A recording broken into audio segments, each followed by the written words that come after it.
Doctor Syed Shah محمد عبد المعز حسینی رضوی قادری شرفی نے اپنا ایک ویڈیو بیان جاری کرتے ہوئے امام صدر و Hyderabad M P barrister Asad Owaisi پر جان لیوا حملے کی سخت مذمت کی۔ انہوں نے حکومت ہند سے اس واقعے کا سخت نوٹ لینے اور قاتلوں کو سخت سے سخت سزا دینے کا مطالبہ کیا۔ بیرسٹر اسد اویسی کی سلامتی کے لیے انہوں نے خصوصی دعا بھی کی۔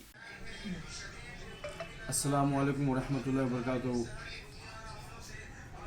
ہمارے قائد محترم علی جناب الحاج بیرسٹر اسد الدین اویسی صاحب پر اتر پردیش میں قاتلانہ حملہ ہوا ہے۔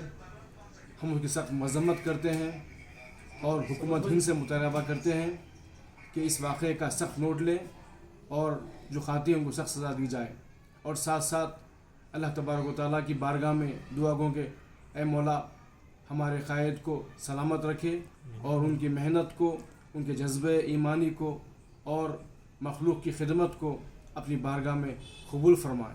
السلام علیکم ورحمۃ اللہ وبرکاتہ۔